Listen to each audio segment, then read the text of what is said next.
ça veut dire qu'il y a une manière de recevoir qui devient donner. Mais quand je commence ma vie, je n'ai pas du tout le sentiment de donner quelque chose en recevant. Il y a, si vous voulez, 4 phases différentes dans l'être humain, qui sont la première, celle du bébé. L'enfant, souvent le bébé, le nourrisson. Première phase. On pourrait dessiner aussi, si vous voulez. Le bébé a un comportement extrêmement égoïste.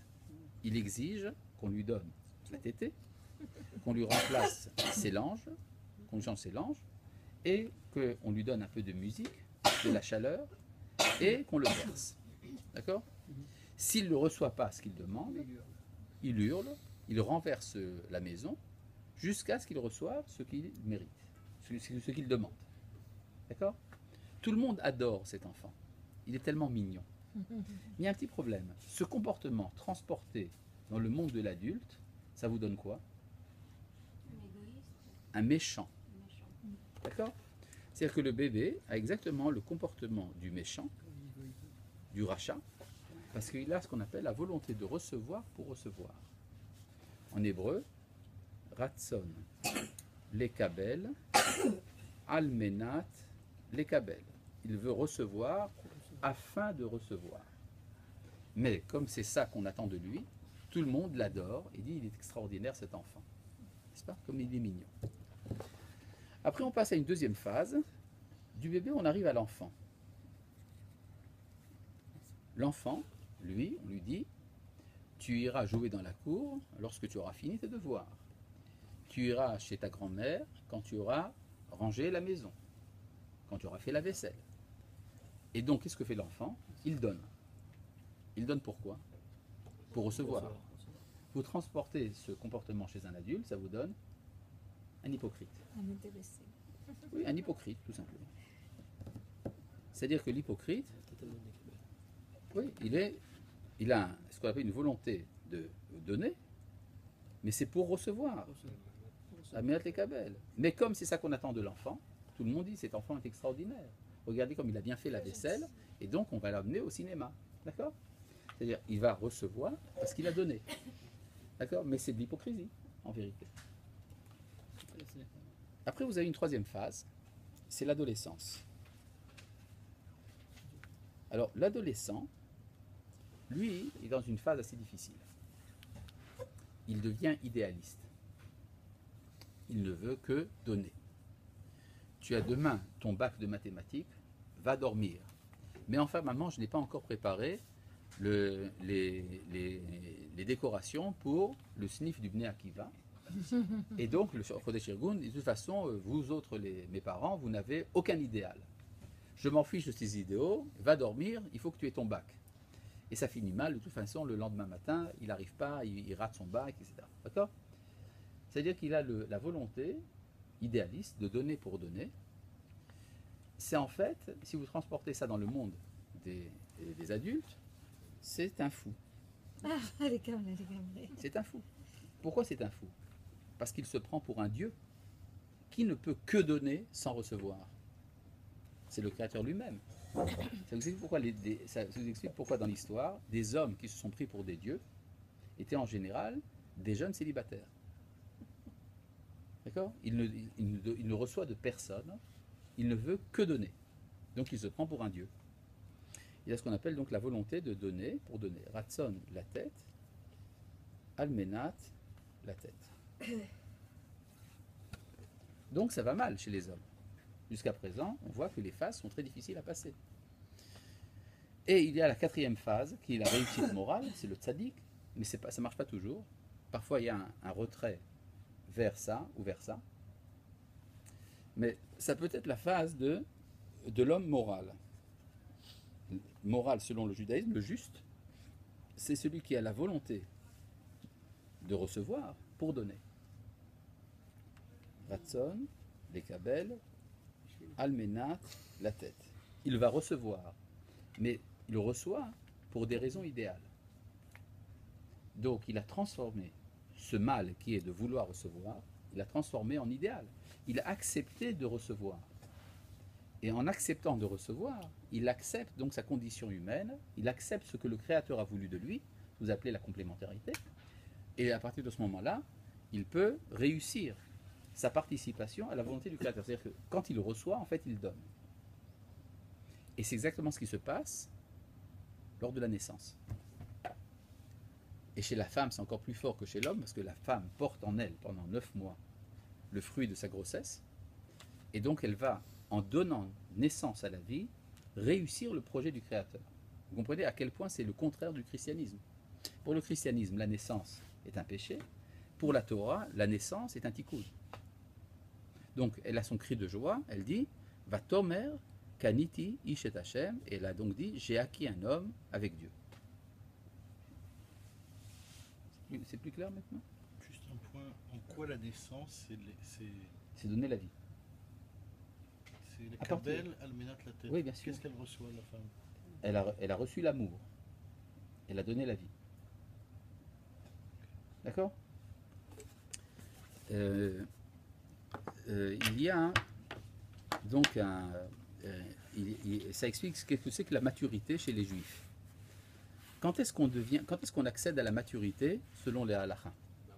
À la bar mitzvah, quand on est capable de donner la vie. Dans la civilisation européenne, quand est-ce qu'on est adulte? À 18 ans, quand on est capable d'aller au service militaire, c'est-à-dire quand on est capable de tuer. Quand on a le droit de prendre la vie de quelqu'un. D'accord? C'est exactement le contraire. D'ailleurs, ça vous explique pourquoi dans le Zohar, on dit quelque chose d'assez intéressant. Le Zohar dit qu'un enfant naît avec uniquement du Yetzer Hara. Et qu'à partir de l'âge de 13 ans, ou de 12 ans pour les filles, c'est là que commence le Yetzer Hatov. C'est quoi le Yetzer Hatov qui commence à 13 ans? La sexualité. Exactement. C'est ça donc le Yetzer Hatov, c'est d'être capable de donner la vie. La sexualité, la capacité de donner la vie, c'est ça le Yetzer Hatov. Et à partir du moment où j'ai en moi deux Yetzarim, j'ai à la fois le Yetzer Hara qui me vient de l'enfance et le Yetzer Hatov qui me vient de l'adolescence, c'est là que commence en moi la lutte. Savoir qu'est-ce qui va servir à quoi? Est-ce que le Yetzer Hatov va servir au Yetzer Hara ou le Yetzer Hara va servir au Yetzer Hatov? D'où le problème justement de ce qu'on appelle aujourd'hui, par erreur, dans la civilisation occidentale, ce qu'on appelle l'amour. Vous savez ce que c'est l'amour pour un Européen?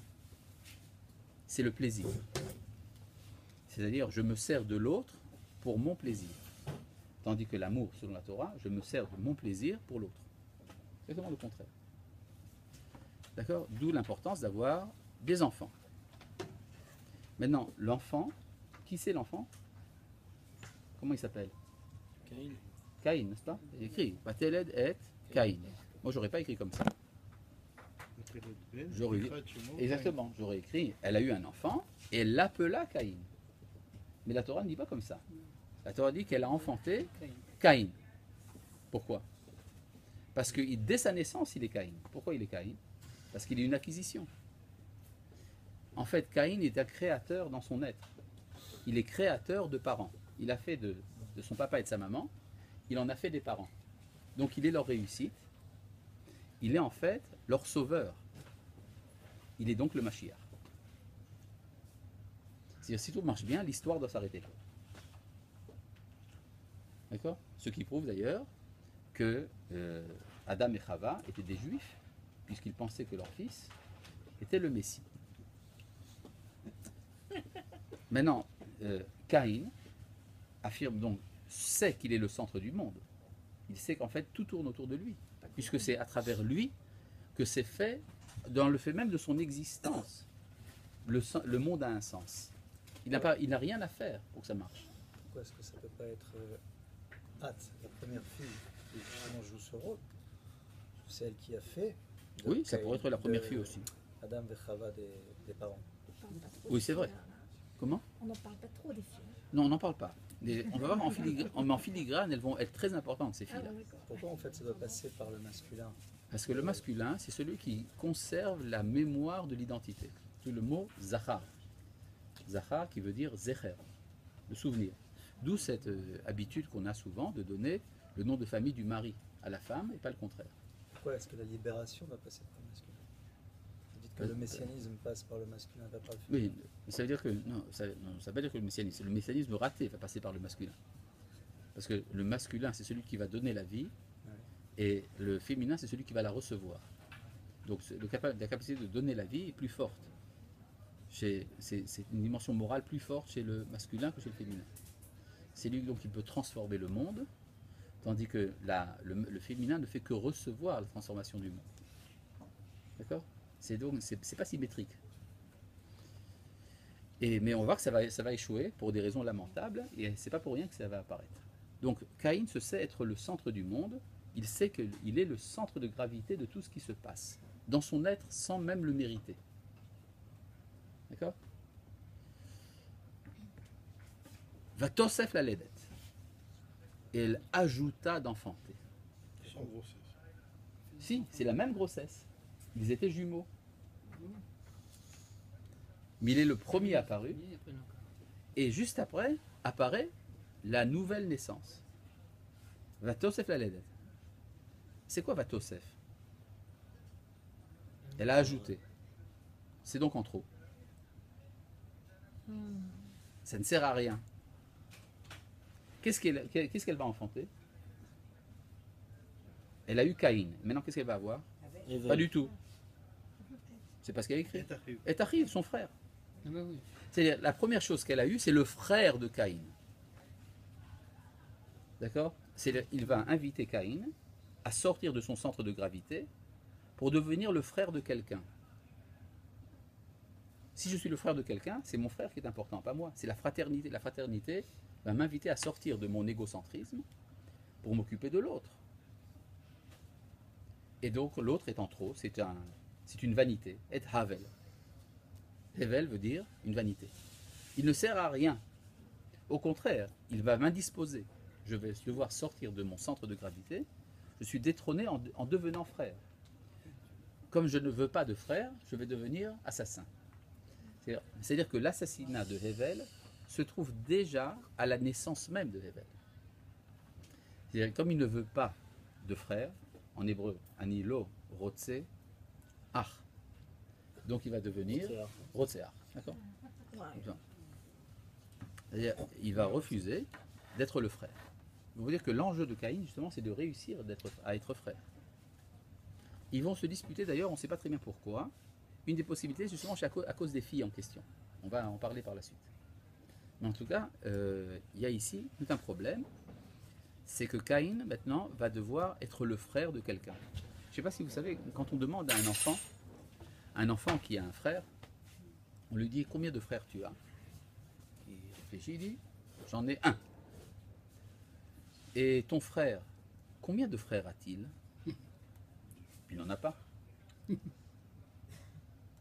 C'est-à-dire, ça prend du temps jusqu'à ce que l'on ait la conscience d'être le frère de quelqu'un.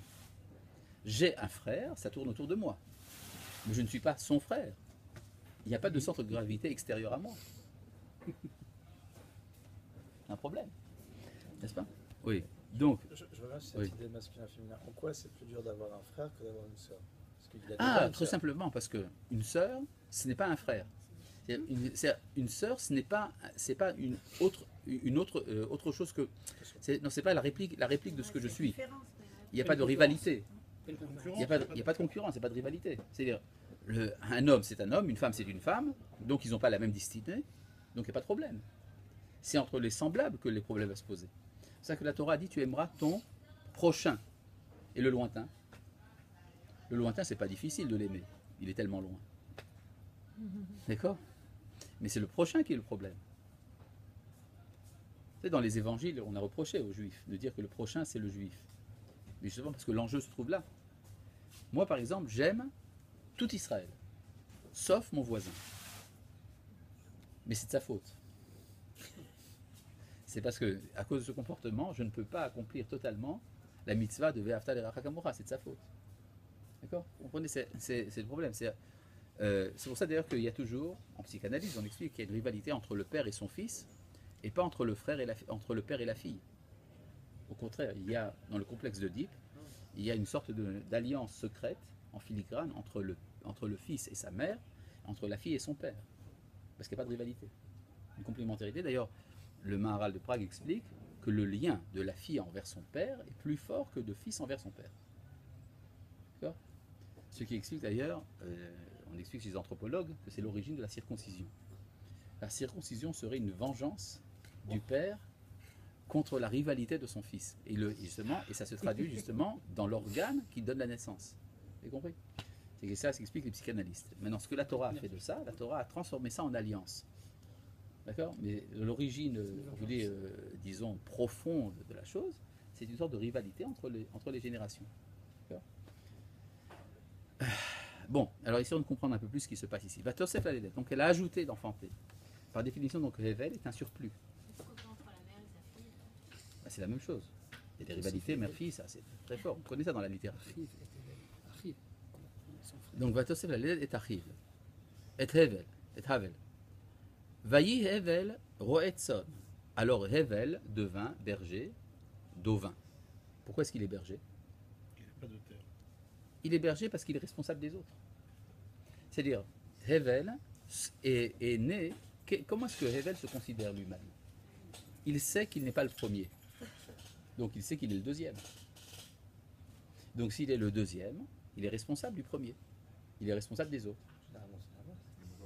Pourquoi pas l'inverse? Il est éducateur. C'est l'aîné qui est le responsable des Non, mais il ne veut pas. L'aîné n'est pas né responsable. Il était seul. Et quand on lui a donné un frère, c'est en trop. C'est-à-dire qu'il est révolté contre ça. Tandis que le deuxième, il était deuxième dès le départ. Donc il sait qu'il a une responsabilité par rapport à l'autre. Ce qui explique d'ailleurs le terme de berger en hébreu, roé, à rapprocher du mot réa, qui veut dire le prochain, l'amitié. D'accord? Donc il est, si vous voulez, donc on peut dire par nature, Hevel est porté à s'occuper des autres. Donc il va s'occuper des animaux. Pourtant, il ne mangeait pas de viande. Roetson, il ne mangeait pas de viande. Oui, mais on peut avoir des moutons pour la laine et pour le lait, pour les fromages et pour les yogourts, également pour le milky, pour des tas d'autres choses. Oui? C'est pas très clair parce que quand on a deux enfants, on Oui. se rend compte que souvent c'est le deuxième Qui prend? Ouais, qui c'est vrai a ce du qu'il mal à dit. trouver sa place. C'est vrai ce qu'il dit. Oui. Le premier est le premier. Justement. Le deuxième, Oui, mais il sait qu'il doit tenir compte du premier. Le premier est une donnée incontournable de son point de vue. D'accord? Ouais. Et donc, s'il comprend vraiment ce que ça veut dire donc, j'ai un devoir par rapport au premier. Il est évident qu'à table, je recevrai en deuxième. C'est lui qui va recevoir la première assiette et moi la deuxième. et en quoi ça fait naître une responsabilité? Ça fait naître Non. une dette ou Non, une oui, jalousie pas mais une jalousie. Si je suis capable d'être jaloux de quelqu'un, c'est que je suis capable également de l'aimer. C'est-à-dire, je ne suis pas indifférent à son existence. Tandis que l'aîné, souvent, va faire comme si le deuxième n'existait pas. Mais c'est vrai ce qu'il dit. Il est indifférent. D'accord? J'ignore qu'il existe. Ce qui était le cas, je sais ce qu'il existe. Comment? Ce qui était le cas, je sais ce qu'il existe. Qui est le cas de... deuxième, ce qui était le cas, je sais ce que le deuxième existe. Oui, bien sûr, bien sûr. Et c'est pour ça, donc il veut continuer. C'est-à-dire, on est entraîné à ce qu'on s'est habitué à voir. Et Vekaïn Aya, Oved Adama. Et Caïn était esclave de la terre. Il est rivé au sol. Le mot Oved, en hébreu, ça s'écrit Aïn Vav Bet Dalet. Mais en supérieur marqué, ici, c'est écrit Aïn Bet Dalet, sans le Vav. C'est comme s'il était écrit Eved Adama. Il est devenu l'esclave du sol. Il se concentre sur lui-même. Vaïm Mikatiamim, et ce fut à la fin des jours, c'est-à-dire à l'époque messianique. Ça aurait pu marcher. Ça aurait pu être Ketzayamim. Vayave Caïn, Miperi Ha'adama Mincha Lashem. Caïn amena des fruits de la terre en offrande à Dieu. Il amène donc une offrande. Il invente le concept. Pas du tout. Il n'a pas montré. Pas du tout. Il est le deuxième à le faire. La preuve, Vehevel et Vigamou. Or, Hevel avait lui aussi amené. Selon le principe que quand le sujet vient avant le verbe, Avant le verbe, c'est c'était un passé déjà antérieur. Ah, il fait. Donc, Hevel avait été le premier. Et qu'est-ce qu'il avait amené lui, Hevel? Mi bechorot tsono, des premiers-nés de ses troupeaux, ou Michel Ben et des plus gras. C'est-à-dire qu'il donne le prémisse, c'est l'idée des bikurim. Il donne le premier à l'autre. Tandis que Caïn prend exemple sur Hevel il va donc donner des fruits de ce qui reste. C'est-à-dire, puisque je suis moi le premier, donc je prends la première part. Le reste sera pour l'autre. Chez Hevel, c'est le contraire. Puisque je suis le deuxième, la première part revient à l'autre et je prendrai le reste. À remarquer qu'en hébreu, vous avez un terme pour dire le premier, ça se dit en hébreu Réchit. Et le reste se dit She'erit. D'accord? C'est-à-dire, soit on prend le Réchit, soit on prend le She'erit.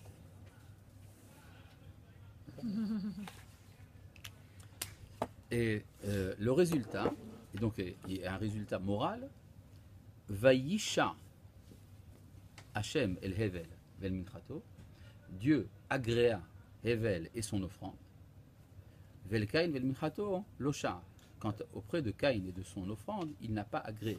J'ai une question. Si Oui. vous nous dites que naturellement, Evel, étant donné qu'il est le second, Il est porté à il est cons- amené à donner. Oui, Quel est son mérite? il n'a pas de mérite. Alors pourquoi Dieu agrée sa demande s'il n'a pas de mérite? Parce qu'il a envoyé le mail. Parce que justement, c'est ça le problème.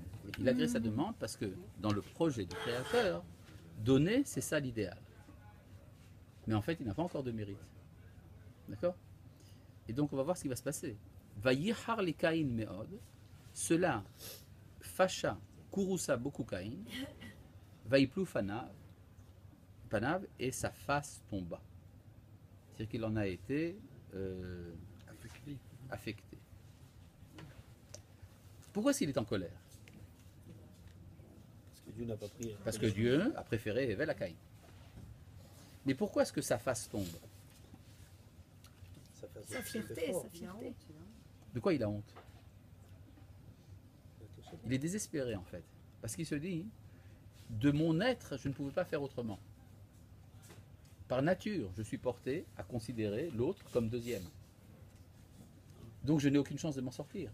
Si Dieu préfère des gens comme Hevel, c'est contre ma nature d'être comme Hevel, donc je serai toujours désagréable aux yeux de Dieu. Donc j'ai une existence malheureuse. Je peux pas changer ma nature. Qui lui a dit qu'il pouvait la changer? Il ne sait pas qu'il peut la changer. Il n'est pas informé, il ne sait pas qu'il est libre. Et donc il est très embêté. D'accord? D'ailleurs, c'est pas impossible qu'il ait pensé, qu'est-ce que Dieu préfère? Moi j'ai amené des fruits de la terre, du végétal. Mon frère il a amené de l'animal, et Dieu l'a préféré. Alors je vais amener quelque chose de plus fort que l'animal. Je vais amener mon frère. Peut-être qu'il a sacrifié son frère, vous comprenez? Pour faire plaisir à Dieu. Mais sans aller si loin que ça. Il est en complète déprime, parce qu'il se dit, c'est ainsi que je suis fait, donc je ne peux pas être agréable à Dieu, puisque je suis quelqu'un d'égocentrique par nature. D'accord? Donc il en est déprimé. Il en est affecté. C'est le breakdown total. Si, il y a un psychologue, ça arrive tout de suite. Vayomer Hashem el Kain. Et Dieu dit à Caïn. Qu'est-ce qu'il lui dit? Lama haralach, pourquoi es-tu courroucé? Velama naflu panecha, pourquoi ta face est-elle tombée? Haloim tetiv, se'et. Alors que si tu t'améliores, tu seras plus haut. Plus haut que Hevel. C'est le fait que tu aies un handicap de départ, ça te permet de mériter plus que ton frère. Donc tu as de la chance d'avoir cet handicap. Vimlo tetiv, et si tu ne t'améliores pas, la petach hatat rovetz, à l'ouverture, le péché t'attend, il est tapi. Ve'elecha teshukato, il aspire à toi, c'est-à-dire le péché. Ve'ata, mais toi, tim sholbo, tu peux le dominer. C'est-à-dire qu'est-ce que Dieu lui a révélé? Qu'il peut changer. Il lui a révélé donc le libre arbitre. Puisque tu es libre, tu peux acquérir le mérite. Donc tu as de la chance. De quoi tu te plains? Qu'est-ce que doit faire Caïn à partir de ce moment-là? Juste une petite question. Ce pasouk, il a exactement la même forme Que pour que le les... pasouk Tetzaïn. Exactement, dans le chapitre d'avant. Ce qui veut donc dire que là-bas Que c'est la une femme, parabole. c'est le péché. Exactement. Et que- C'est le Yetzirara. Oui, donc c'est peut-être ça l'origine chrétienne de l'association de la femme au péché. Parce Oui, que bien là, sûr. En remplaçant les mots. termes du parallélisme, Oui. c'est la femme qui joue le rôle du péché. Oui, bien sûr. C'est-à-dire que le Yetzer Hara est appelé femme. On a vu ça, d'accord? D'accord. Mais on a vu que c'est tout ça dans le même être. Oui. D'accord. Oui. Donc, qu'est-ce que doit faire Caïn à partir de ce moment-là? À partir du moment où il est informé qu'il peut se transformer. Se transforme, oui. Comment? Faire tout voir. En prenant ses premiers fruits. En devenant frère. Vayomer Caïn el Hevel achiv. Et Caïn dit à Hevel qu'il était son frère. Il a essayé. Il a essayé de devenir le frère de Hevel. Il n'y a pas de fin en passant. Comment? On ne sait pas ce qu'il dit. C'est ça qu'il lui a dit. Justement, il lui a dit qu'il était son frère. Parce que sinon, il n'y a pas écrit ce qu'il lui a dit. Vayomer Caïn el Hevel achiv. Or, nous savons que Hevel était son frère. C'est-à-dire que Caïn est allé dire à Hevel, tu sais, nous sommes des frères. Il a essayé donc d'entamer un dialogue. Et de quoi ils ont parlé? Vayehi biotam basade. Ce fut lorsqu'ils étaient dans le champ. Le champ, c'est le lieu de la transformation du monde. Dans un champ, on transforme le monde. C'est donc le lieu de la rivalité. Donc leur rivalité portait autour du champ. Et alors là, vous avez plusieurs interprétations dans le Midrash. Qu'est-ce que c'était le sujet de leur rivalité? Mais ça, on le verra la prochaine fois. Shalom.